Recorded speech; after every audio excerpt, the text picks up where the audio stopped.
Hey, welcome to The Commonplace. My name is Autumn Kern, and if you have watched any of the Common Mom videos, then you have heard me talk about Patreon. You know what a Patreon is. I don't need to tell you. But I do want to tell you a little bit about my Patreon, and that's what today's video is actually going to be about. If you've seen how long this video is, it's because it's a recording of our monthly Q&A from January. So I have two perks in my Patreon. Well, I have two promised perks. There are a lot of perks that I don't tell you about that come every month. But for $7 a month, you join the Commonplace Patreon and you get a bonus mini-sode, which is kind of like a podcast episode of a variety of topics about classical education and how it applies to commonplace things. And then you also get the monthly Q&A. And this is something that patrons submit questions for, sometimes upwards of 100 questions.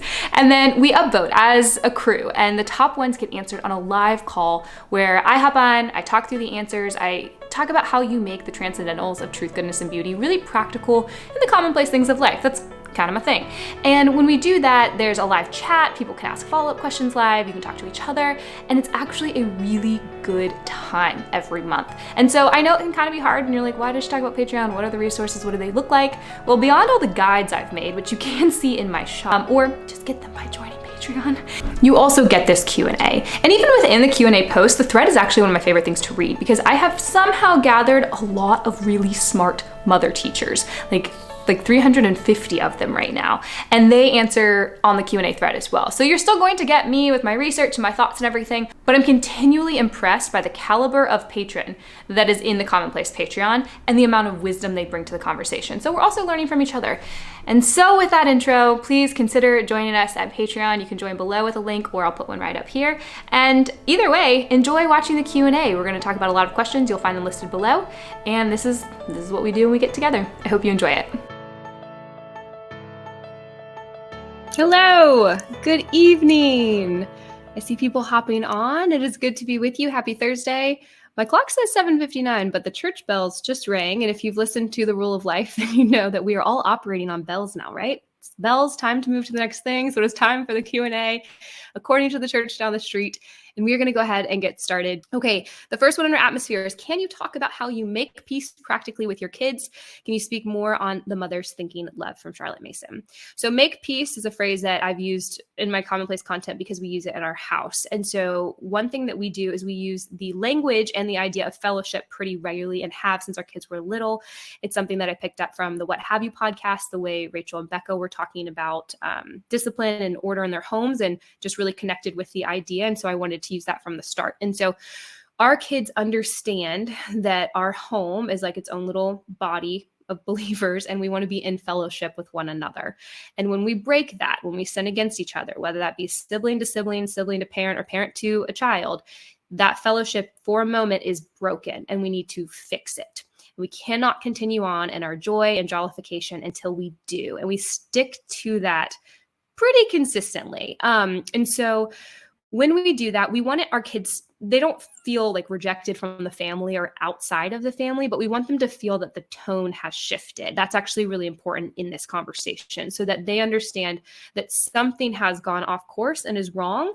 Just like when we sin against God and we need to repent, or we need to have a posture, we need to come to him. And so the idea kind of carries over. But I want to make sure we're very clear that we're not just like sending a small child out dejected and alone from our family while the rest of us continue on. The whole house just kind of pauses. Now with young kids, they really want to be a part of the family. They really want that restoration. They really want to be back to joy. It's a really sweet thing about them. And so we have found that typically this process doesn't take very long. And so this is kind of how we've done it. Now, once peace has been restored, a big part of this for mom is that joy must then abound. It comes right back. And this can be difficult if you struggle with keeping a record of wrongs against your kids. Like, that's just what it is when you hold on to grudges against small children and adults, and you can feel very flustered or frustrated. And I know what it's like to have a child where you feel like you're just banging your head against the wall or some problem continually popping up. But with this idea of fellowship is, once it's restored, the thing is forgotten. We're not bringing up this record all of the time. And I think that is sometimes the missing piece for moms when I talk about this, is like, no, you don't get to kind of walk around all frustrated and huffy at the child. If they've been repentant, if they've made peace, you got to go back to the joy. And so it's it's important, especially because your child's habits are growing during this time.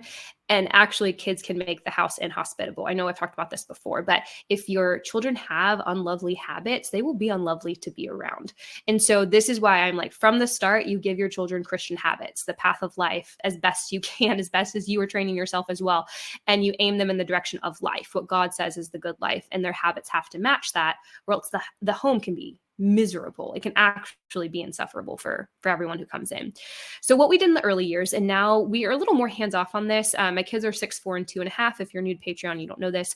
And we don't need to be so on top of this anymore with them. They kind of know how to do it. But we started teaching our kids to say, I am sorry for blank. And they had to be very specific. I am sorry for hitting you. I am sorry for taking your toy. I'm sorry for calling you a name, whatever it was that they did.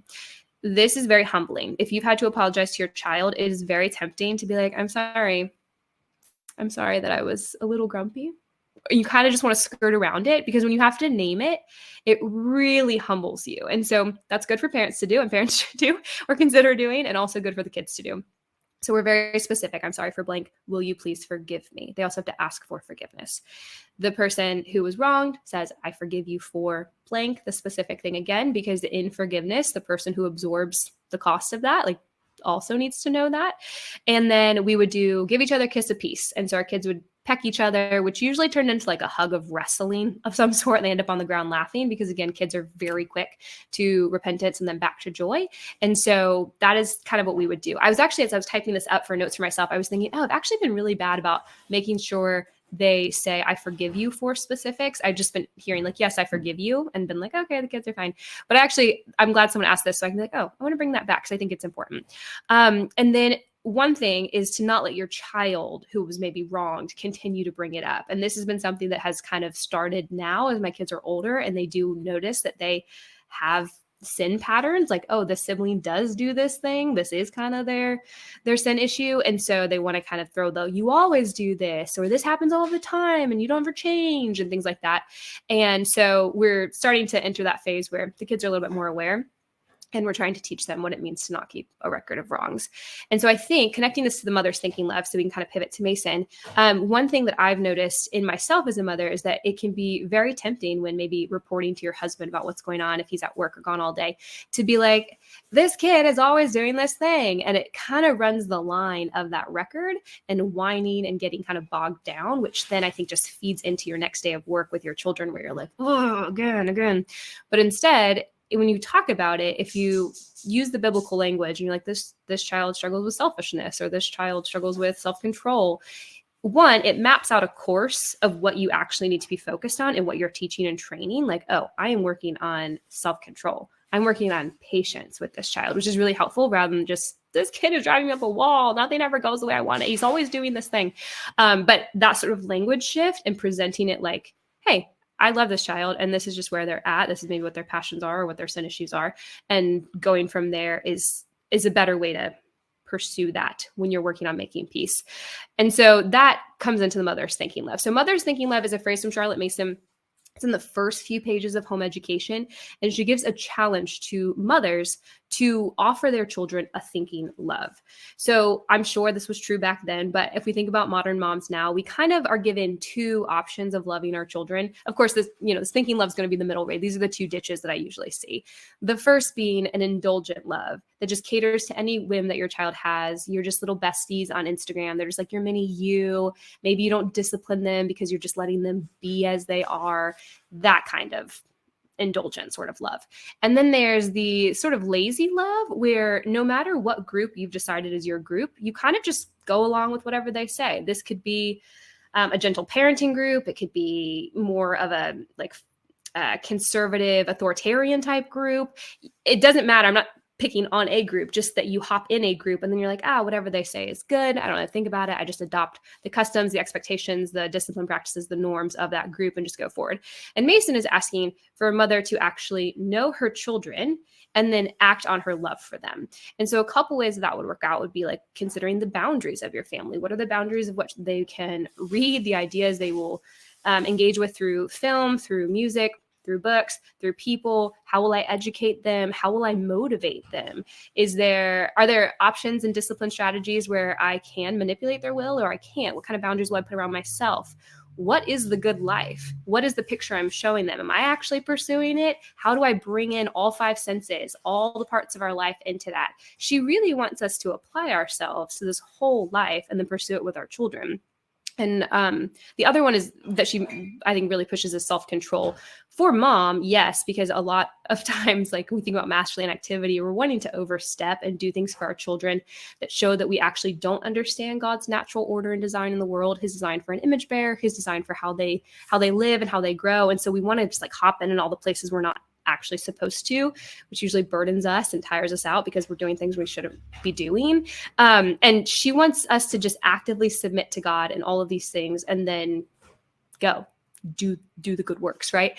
And so that's kind of the mother's thinking love. And it then plays out in all of the things that you're doing, but it does require that you know God's world, right? What he wants from you, but also you know your children. And that's why Mason has things like the mother's diary. And you go through and you take these kind inventories of your children, spiritually, mentally, emotionally, physically, how they're doing in their studies, whatever kind of categories you want to use. And you just keep these little notes and updates so that you are really like well-versed in your child and you know where they need support, where they need to be trained, where they need encouragement, where you can celebrate that they've grown, because that's also part of it. We're not just always thinking like, this needs to grow, this needs to change. We're also celebrating those wins. I love the Mother's Diary. If you don't keep one, I have a YouTube video about them and like how to do them. If you want to find it, it's in Patreon too, in the common mom tab, excuse me.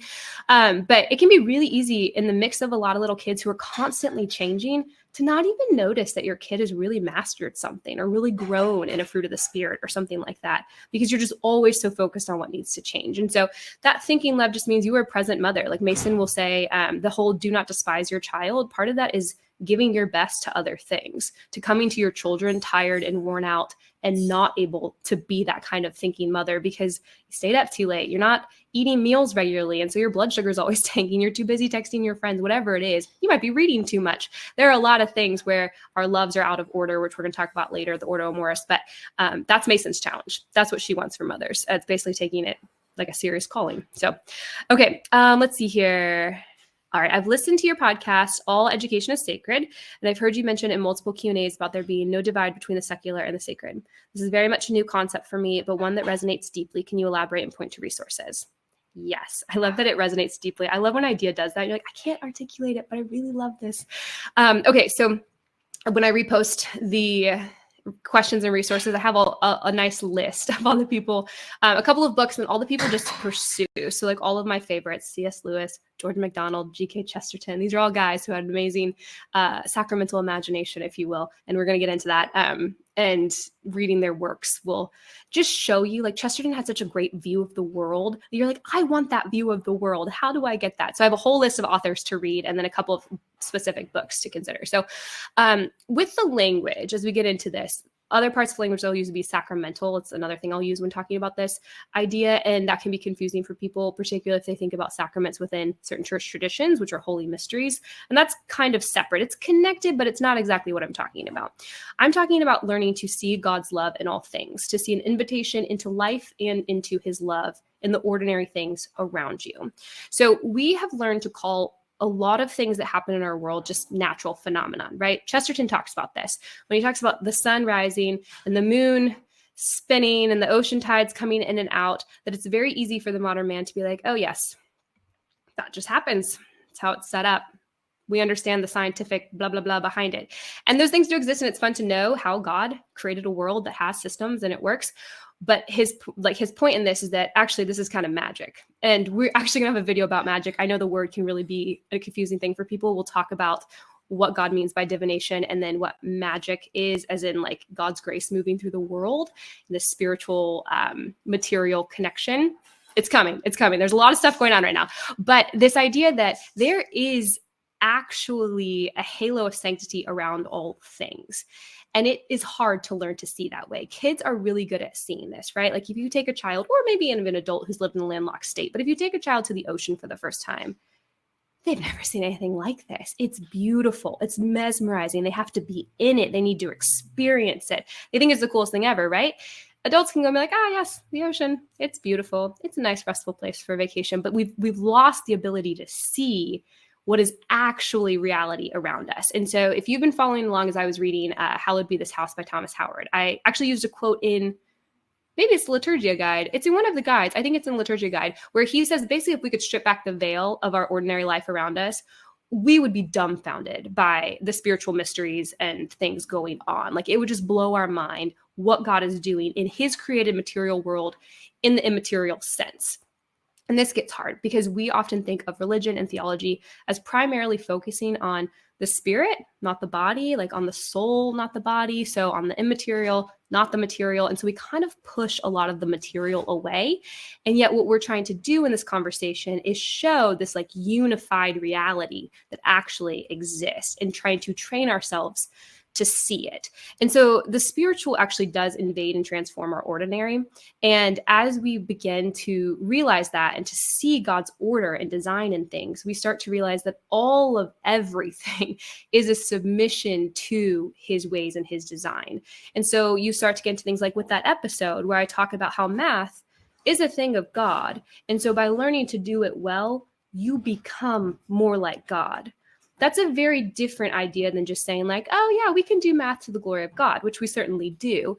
But that's sometimes where it stops because we can't understand exactly how we're in this world where God invites us into life in him. And so when I talk about that, it's really trying to help first us as the moms, but then also how we introduce our children to the world to see that sort of enchanted reality that does exist. In the last Q&A, I started talking about Narnia. I also almost cried, if you could notice on the fuzzy camera.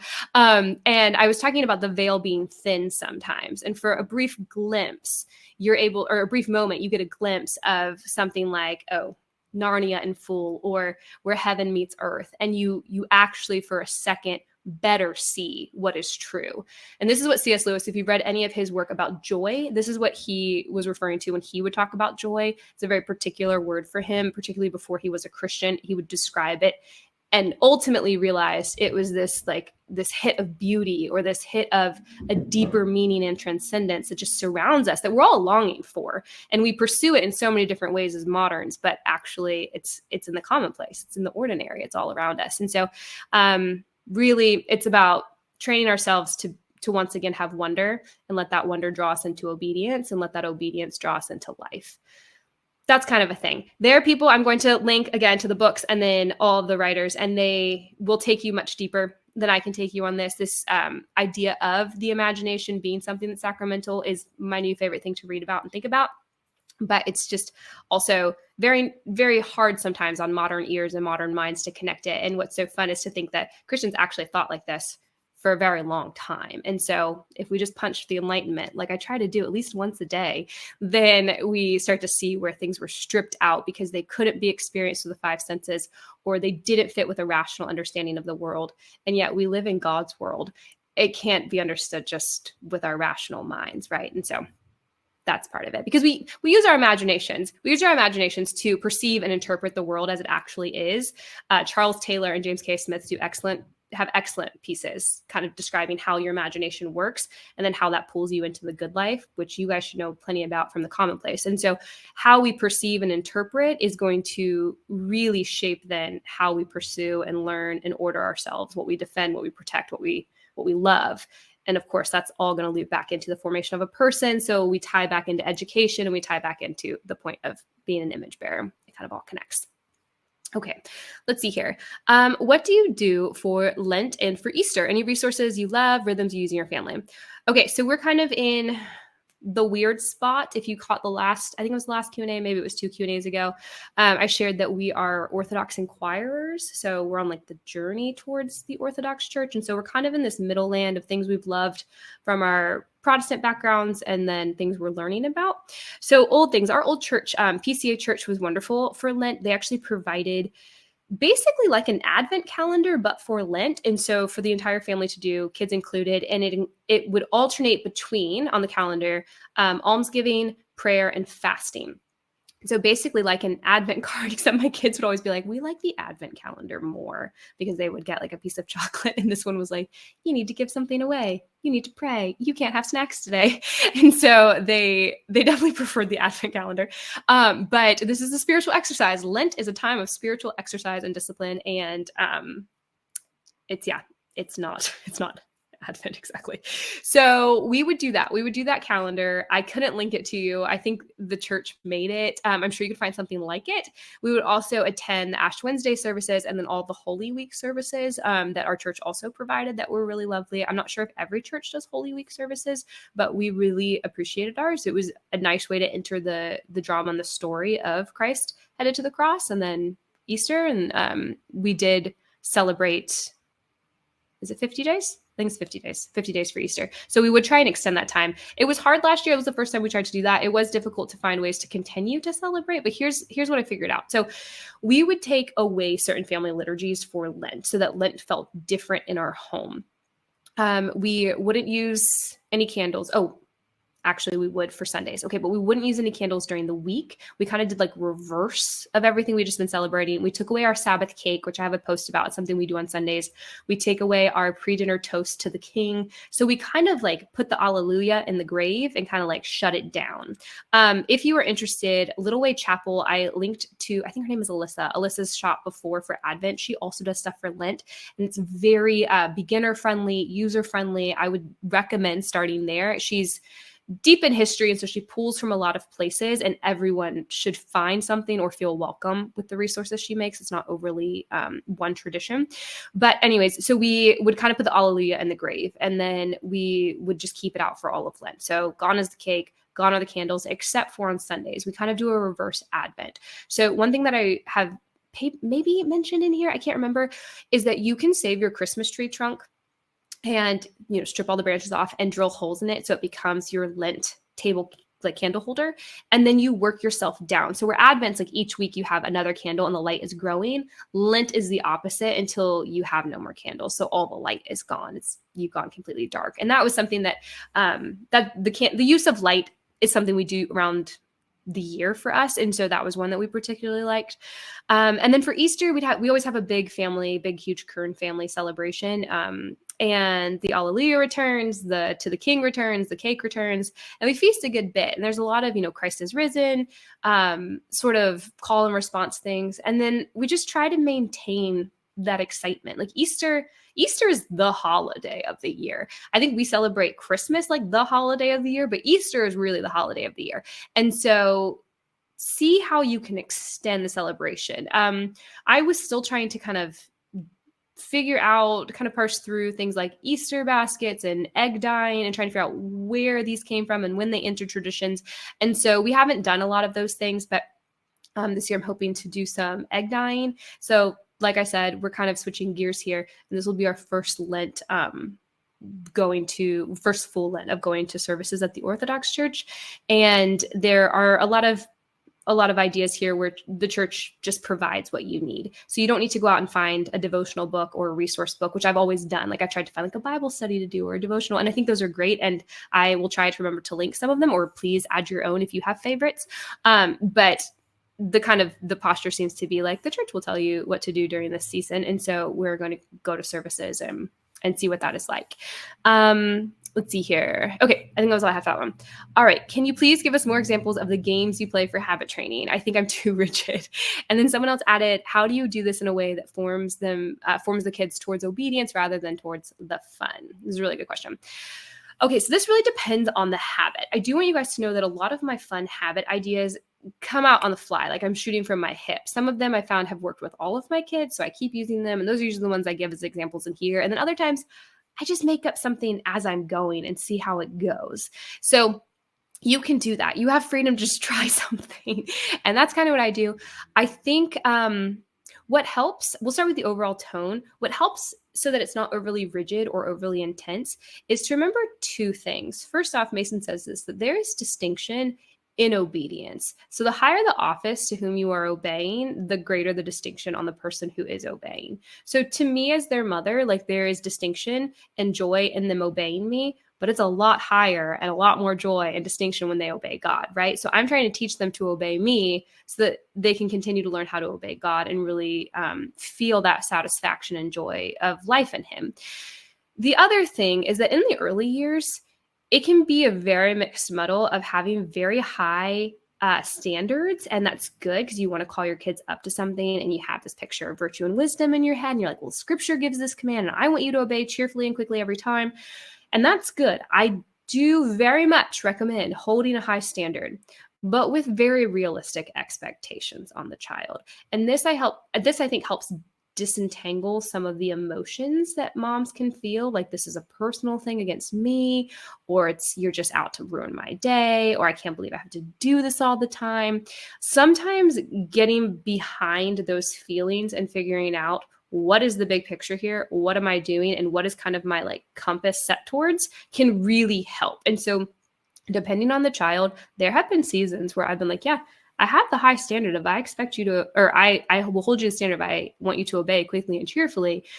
My expectation is that you're probably not going to do it. So then I'm like just very aware of where that child is, and they're not going to get away from it. Like they're not going to get out of having to obey because I don't think they're going to, but I'm just not rocked and rattled and angered because they're not. Can all of them disobey at once? And I'm like, oh, this is not fun at all. Of course, absolutely. But having that helps me just kind of pause and be like, man, that's kind of what I thought you were going to do. And now I have to follow up. And what is my next step? In the Way of the Will guide, I do talk about having an SOS bag. And those are helpful phrases or commands or habit training tricks that you have in your back pocket so that when you are working with a really difficult child or a really difficult situation, you don't have to think on the fly about what you're doing. You're just able to be like, this is what I say when you say that. And it almost is a hook or a peg so that you don't go off course. And so that you don't start drowning in the fact that your standards and your expectations are not on the same level, because your kids are small and they're learning so much and they are trying. And some of them need more support than others. But that I think has to come before we get into all the fun, like habity ideas that I have, because that is how a mom is going to stay course. So a couple of things. If we're talking about obedience, which seems to be the big habit of the early years, of course, because everything you say is kind of up for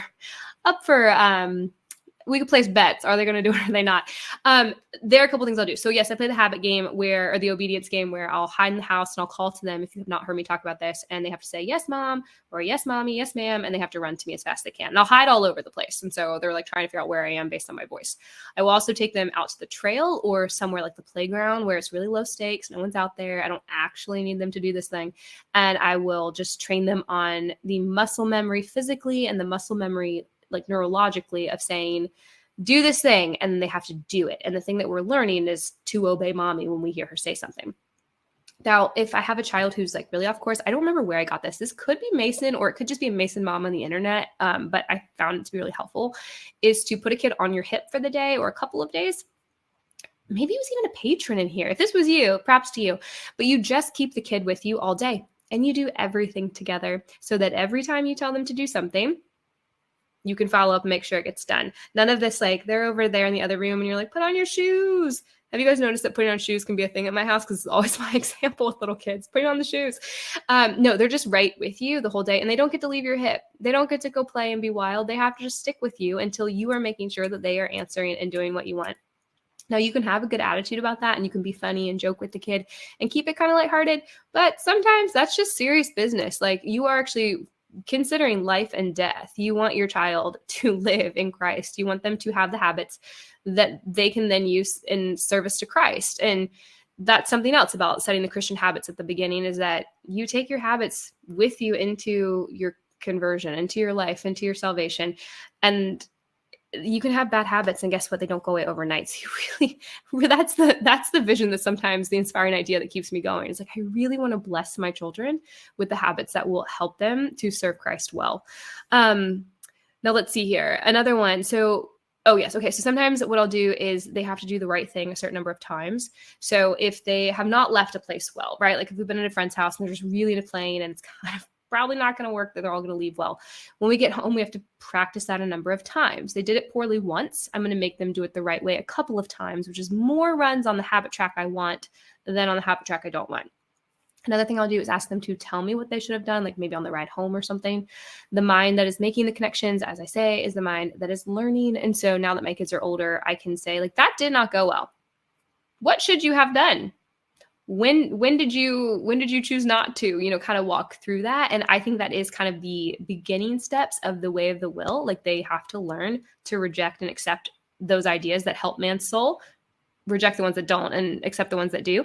And you're going to want to have your child connecting those things, saying, I should not have hit my brother when I was upset. I should have come to you and asked for help, or I should have explained to him that I was going to be done in a couple of minutes. I wasn't patient. And then you can say, okay, so what would it look like to be patient? Well, I could have done this. Or what would it look like to be kind to your brother now? Okay, go do that thing. And then you make them go do that thing. All of this, not really games. So like, not everything I do is a game, but there are ways that you can be light about it. Again, when you have separated out yourself from their disobedience, that it's not about you. And so you're just plugging along, teaching them. And sometimes if I can make myself laugh, it keeps me going a lot longer. Like putting them, I know I mentioned this in a post, I will put my children, particularly my two oldest when they're squabbling, I will put them in one of my husband's old college shirts. So they have both their heads in the neck and then each have an arm, and they have to do something together. Like they have to dust the bookshelf, or they have to fold some towels, hand towels. And I die. I am about to pee my pants. I laugh so hard because they are tripping. They're having to communicate. They're having to help each other consider the other one. They're having to actually work towards a goal. And it's just the funniest thing. So they're actually learning, but it really just keeps my spirits high and bright. And sometimes you got to keep your spirits high and bright. Another thing that we'll do before we go somewhere is we will play Colonels versus Folly Children. And so I will say, if we're going into a store where they're going to want to touch everything, they want to ask for everything, something cool where there are lots of books and chalkboards. There's a place we have called Ken's Educational Joys and so many things to touch. They will tell me, Colonels would stay with mom. They would use inside voices. They would not ask for everything they see. And then I'll say, what would Folly Children do? And they love to tell me what Folly Children would do. They would scream and roll on the ground and run away from you and hide. And they basically reveal all of their dark and devious deeds that they're considering doing. And then they've owned it. They've said they can't do that because that's what Folly does. And my kids know we don't want to follow Folly. So that's what we'll do. Another thing is just playing wisdom and folly. I think I've mentioned this. So on the trail, sometimes I will give them a mission and then I will play folly. They know from reading Little Pilgrim's Progress that folly can be quite attractive. That it's not so much that folly is a scary, evil thing that's oh, don't listen to your mom.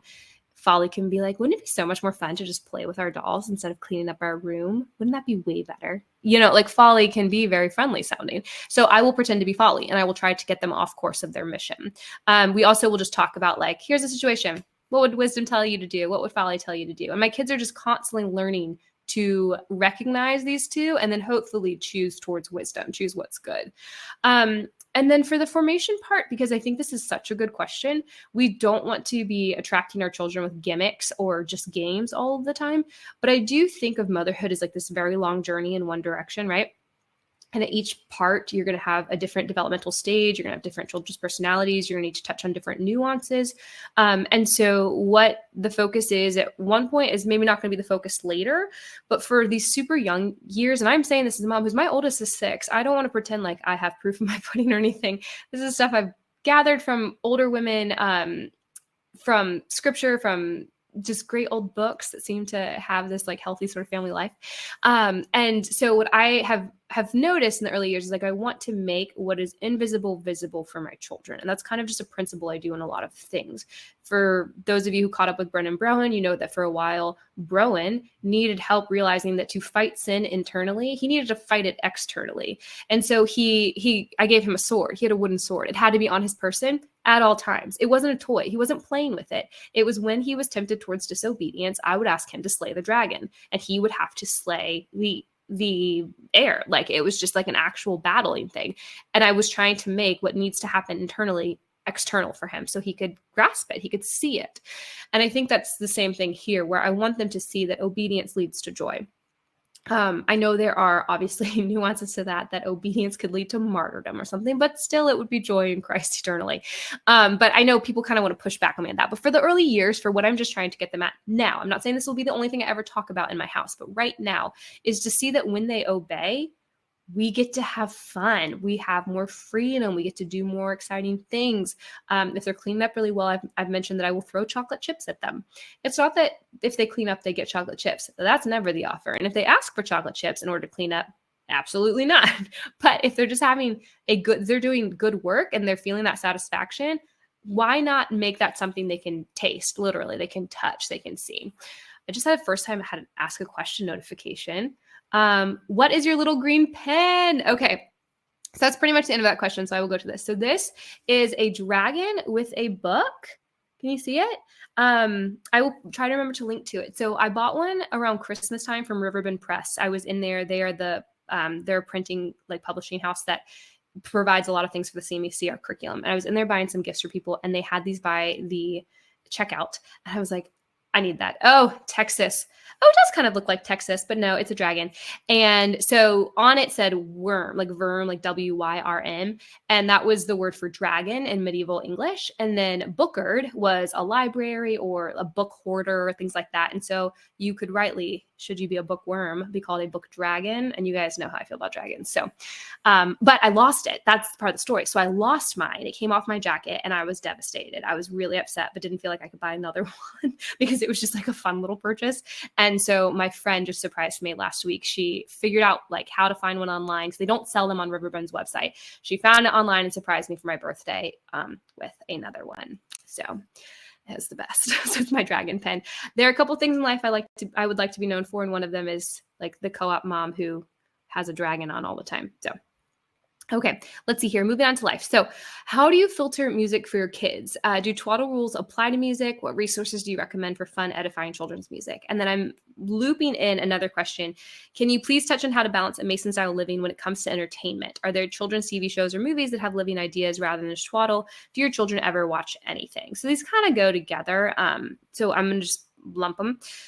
So yeah, the twaddle rules apply to music, film, books, all of it. And if you don't know what twaddle is, it's Mason's word for anything that is nonsense or insignificant and trivial writing or speech, like talk. And so you can apply that to a lot of things. I pulled a quote from her. I don't think we need the whole thing, but basically she's saying that thought breeds thought, that I'll just read it. Children familiar with great thoughts take as naturally to thinking for themselves as the well-nourished body takes to growing. And we must bear in mind that growth, physical, intellectual, moral, spiritual, is the sole end of education. So whatever your child is taking in ideas will probably beget more of those ideas. And so we want to be very careful about the things that we bring to our children.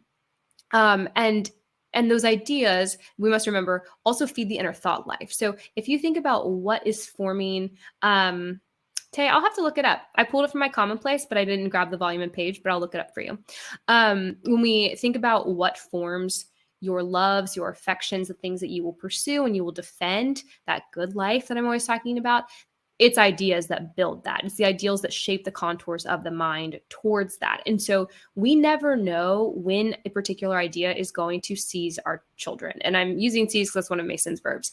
It's not that you then put your children in a box and you overly protect them. That's a contrived environment for a child, which Mason would say does no good for them. Like, they do need to engage with good and bad ideas. You just need to be mindful of what you are putting in front of them, particularly when you're saying, I'm giving this to you. That, I think, puts a different significance on it than, oh, I went to grandma's house and she let us watch the show and mom said, no, we can't watch it at home because it's not worth our time or our attention. And that is something that I will do with my children. I will say, this is not worth your attention. This is not worth your love. Not this. I have no problem telling my children that something is not good for them. What gets tricky is when they know a friend gets to watch something like that, right? And I remember listening to Joshua Gibbs once. He was talking about how your kids will be like, well, so-and-so gets to watch this thing, and you don't want to become a relativist all of a sudden and say, well, it's fine in their house, but we just don't do that in our house. You need to have the backbone to say, that is not a worthwhile thing for a soul to be nourished on. No. And then he says you might have to deal with Avalon's mom in the school pickup line is how he says it. But it is true. You don't want to be very relative. You want to have a standard. Now, do my kids watch things? Do they listen to music? Yes, they do. Both those things. The thing that I talked about in the other Q&A, but I'll mention here, is that my primary concern, though, yes, they do take in children's content sometimes. It may, again, be because they were with cousins and everyone wanted to watch this thing, and we were like, okay, you can watch it this one time or whatever. Or it could be that they heard the song and it seized them, because children's music will do that, like from a Disney movie or something. That has happened. But my emphasis and the bulk of what I give them is not horizontal children's culture, it's vertical people culture. And so I don't pin my kids into children's culture, just like I don't want them to be eating chicken nuggets and french fries off of every menu at every restaurant. I also don't want them listening to things that are made specifically for children. It's usually tacky. It's usually cartoonish, usually ugly colors, ugly depictions, twaddly phrases and ideas. And so I want to make sure that I'm actually bringing them up, that what their norm is or what their inheritance is something worth having. So sometimes the question I will use to kind of think through this, like, is this one or is this not a good one, is the same thing I use with twaddly books. Did I like the story? If I like the story, it's probably pretty good, right? It's not going to be something insipid. So that's kind of the same thing we'll do with music. So the only album that I could think of that we play that's specifically marketed towards children, other than like some catechism stuff, is Pete Seeger's folk songs for children. And I like all of those. They're just like shorter ones so the kids can learn them. And I love hearing them sing them. I know Trey's shared twice, I think, his playlist of folk songs for his children that he put together. And these are just songs of the people, songs for the folks. They talk about normal life. They talk about history, time, place.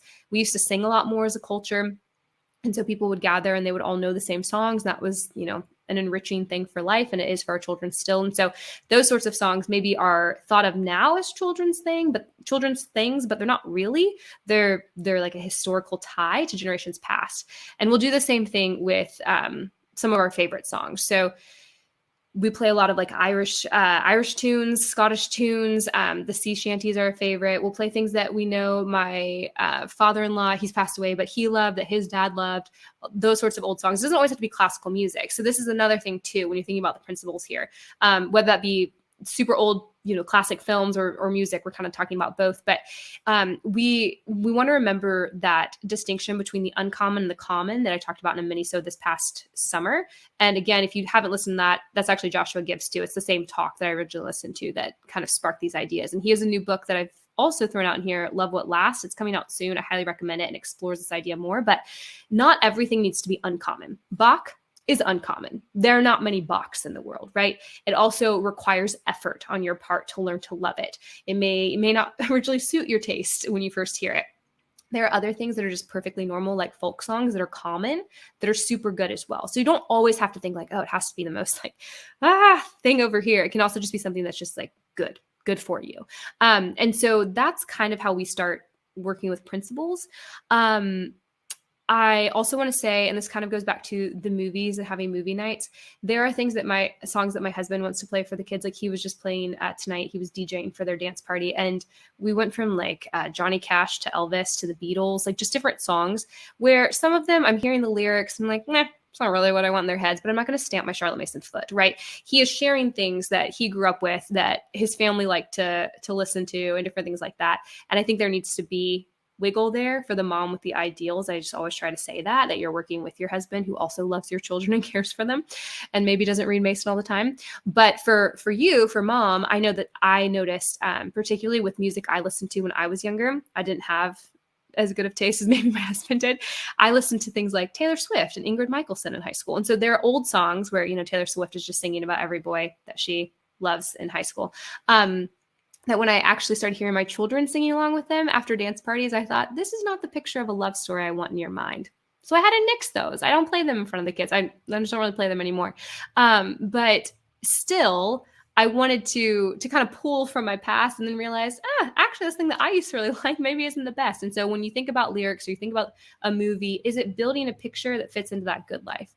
As they get older, again, with the idea of like nuance coming in and changing up maybe the focus of that season of parenthood, you may then watch something where you're like, yes, see, like this was bad and here's really what would be good. But when they're little, I think it's good to give them clear pictures, not moralizing, not didactic, but clear pictures of what is actually good.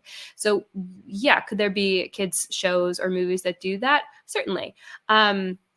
Sorry, I just saw a question pop up. But you also are going to have to be aware that most of the stuff like currently produced is probably not going to be that. And much like I do with the canon of books, like the classical tradition, I do now kind of depend on lists of old things for film and for music as well. I just don't have the time, and I don't think you have the time to test everything.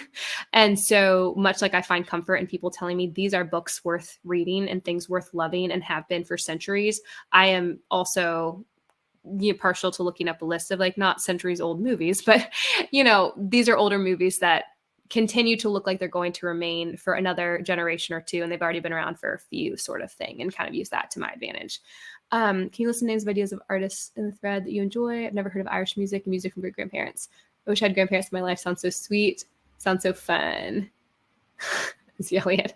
Nice. Yeah, it's funny when there are times where you're like, no, please no. My husband has pulled up like recent movies from Disney for family movie that I'm like, no, that character, our kids will like method act for the next 3 weeks. Like, no, we're just not even going to try that on. And then there are older ones where we just watched for his birthday, because my husband's loves the family movie guy. Maybe Fievel Goes West. I don't know if you guys have seen that. It's my first time seeing it. And there is a cat character who's like very voluptuous and like just supposed to be the seductive cat figure. And I was just like, what is happening? What is happening the whole time she was on the screen? So, you hit and you miss sometimes, and you have to talk about it later and course correct. Okay. Artists. So, well, the Wellerman Sea Shanty is their favorite. Oh, and this is actually a good thing too, Tay. So sometimes when you think about the content, like a lot of our folk songs talk about alcohol. This may not be something you want in your family, but talking about rum, talking about how anywhere you go in the world, there's an Irish pub, different things that have just connected culture. And I'm talking about in a healthy way. I'm not talking about alcoholism or anything or glorifying something terrible. But a lot of times people are like, oh, it's the content. And really, I would just push back, hear it in context, see what it's passing on, what sort of healthy norm maybe. Oh, okay, awesome. Yeah. Josh loved it too. And then he was like, I don't even remember that cat. Didn't even remember her. So I think maybe it just didn't stick in his mind. He liked the cowboy part of it. But anyways, okay, yes, I will add to names of artists that we like and that we play.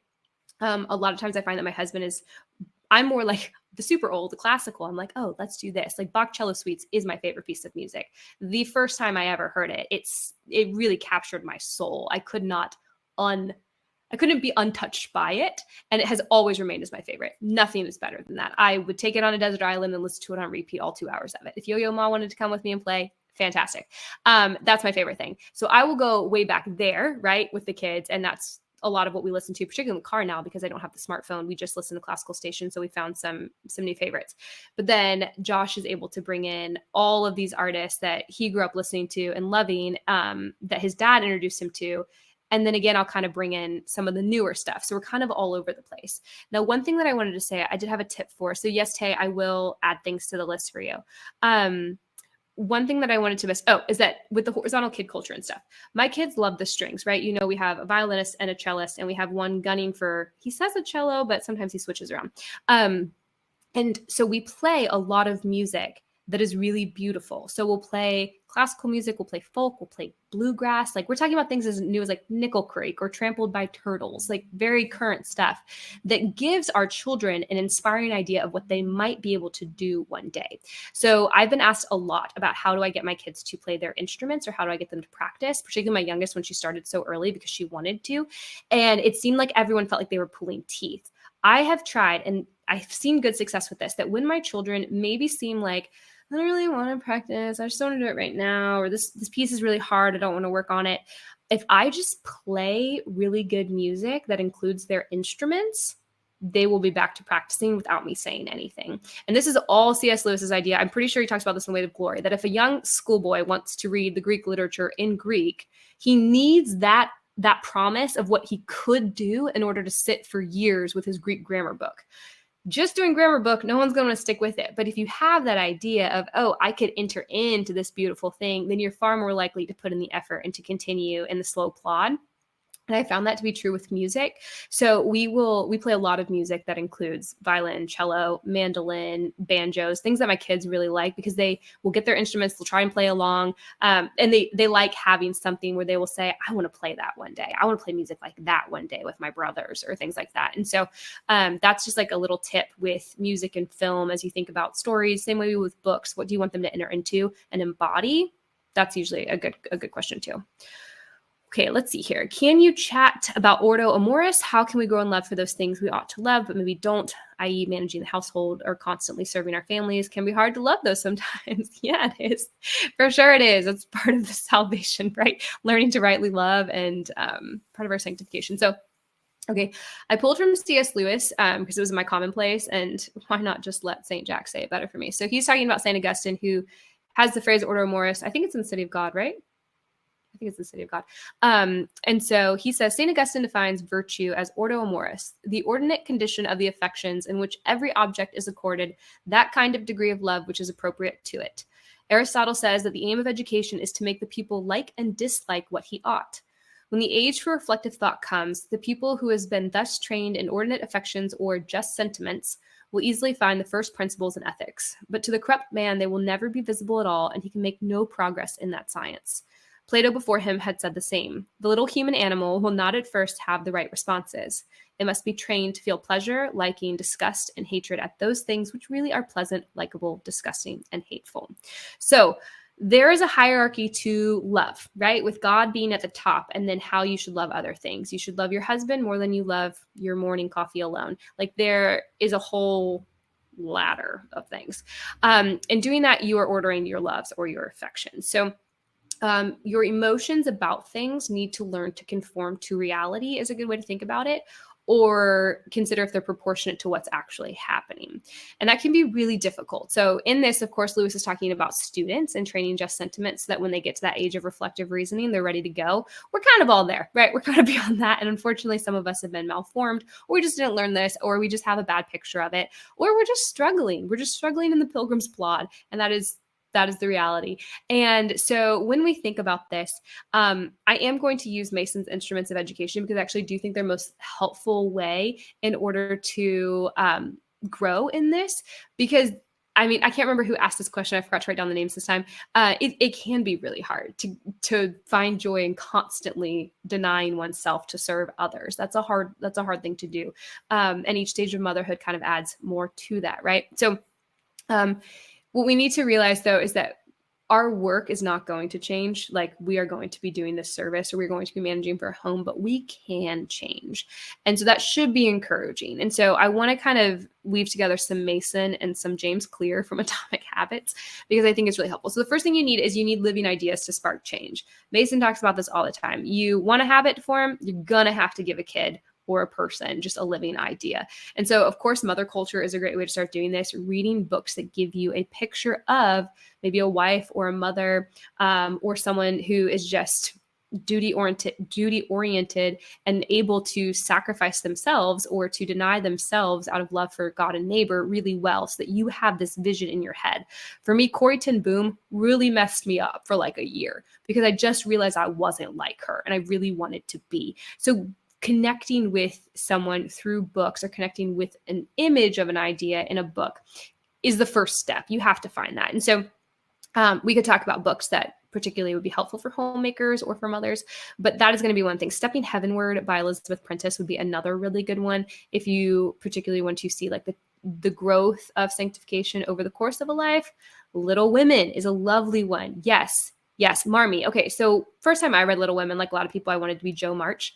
Read it again as a parent and was like, I basically just have the same vices as Jo March, and really I should be like Marmee. And Marmee just became the most amazing thing ever to me while I was reading it.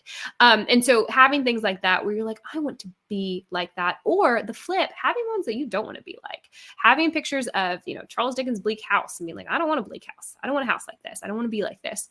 That can be really helpful as well. And so start there. Then you need to go to your habits, because your habits are how you embody your identity. And this was a very helpful part of Atomic Habits if you've not read it. But basically, Clear says that you are not going to be able to sustain lasting change in habits if you do not first change your fundamental understanding of your identity. And so his example is, I think it was about smoking. Like if you're trying to stop smoking, rather than say, oh, I'm trying to quit, you would just say, oh, I'm not a smoker. And this isn't like mind games where you're like, no, I'm just going to pretend I'm something I'm not. I actually connect it into the New Testament. Like the message of the New Testament is, you are in Christ. Be who you are. That basically sums it up. I think maybe it was Kevin DeYoung who said that. I didn't come up with that, but it's always stuck with me. And I even talked about it in my habits episode in season 1. This is who you are now. So when you think about your identity, your shift, you can tell yourself, not I'm a magical unicorn who just thinks it's so much fun to wash dishes all day like Cinderella, but instead you can say, I am a Christian wife and mother. In my obedience is dignity and joy. And so that is like where you're coming from. And then all of your habits have to flow from that, because certain habits like cultivating gratitude, or habits like realizing that your children's eyelashes curl up the perfect way if you actually look at them while they're talking to you.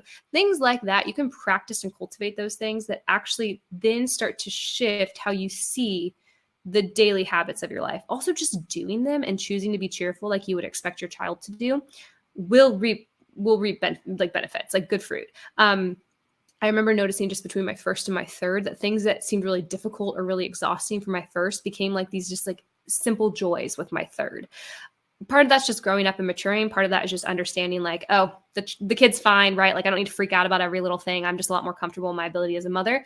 But things like nursing him for a long time, or being up in the middle of the night, holding his sweet little body, smelling his sweet little head. I was just like, oh, this is the best. I know it doesn't last forever. Yes, I'm tired, but it's just totally different ballgame than the first time around where I was like, I'm going to die without sleep.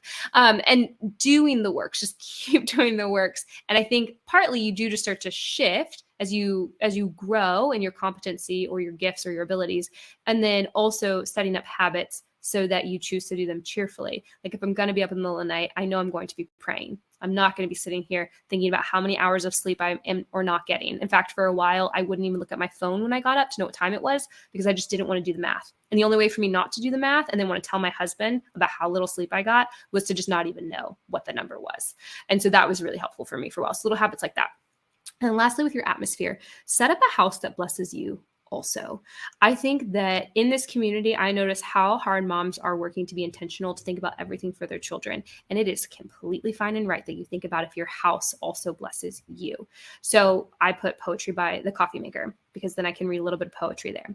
I make sure that we are outside every single day because I need to be outside every single day. Yeah, I know it's a Charlotte Mason thing for my kids, but I do better when we are outside every single day. It is just like a refreshing thing. Bethany Douglas talked about in her interview with me, and I can't remember if it was in the interview or if it was in the bonus 5, but she talked about finding little Sabbaths in every day. So this pattern that God gives us, that we work really hard, not so we get to this place of rest that we never do anything again, but rather we get that day of rest every 7 days. He is kind to give us rest so that we can continue on in those good works. What does that look like in the little things during the day? Maybe it's you stop for afternoon coffee. We were just talking about in a post that Sally Clarkson has her 10-minute tea in the afternoon, her one-woman tea time, which is how I got the idea for our 10-minute tea time during lessons. And I've always thought that was such a fun thing to just every day, I know I'm going to take 10 minutes just to have a cup of tea by myself. I'm going to send the kids outside. I'm going to send them over there, whatever it is. It might be your mother culture reading. There are a lot of little things that you can do that help you just pause and refresh, because you're not actually a limitless creature. You do need to take care of yourself to sustain yourself. And Mason talks about this, that for the mom who thinks she can't stop and eat lunch, from 1 p.m. on, she's going to be useless then. She's going to be a fragment of herself. But if you stop and take that time to just have a little bit of joy there, eat some food, then you're going to be able to continue the rest of the day in a much better space, right? And so I think when we're trying to figure out how to rightly love, we need those ideas. We need to think very explicitly about our habits. Ask ourselves, what am I reading? Am I on my phone too much? What am I doing with my friends? Are the friends around me giving me inspiring ideas? Are they encouraging me towards this image of the good life? How am I ordering my days? What's my rule of life? If you want to go back there. And then that all kind of converges as you are a whole person. The whole person is going to be touched as you learn to rightly love. And it's going to be a process too. Anyways, okay, 9:03, we did it, guys. We pretty much got it in this hour. Thank you so much for being here. I will post the updated links and everything, so it'll hit your email inboxes, and then we will continue on. I'll see you guys next week. I have some stuff rolling out. So thank you so much for being here. Have a great night, and I will talk to you guys soon.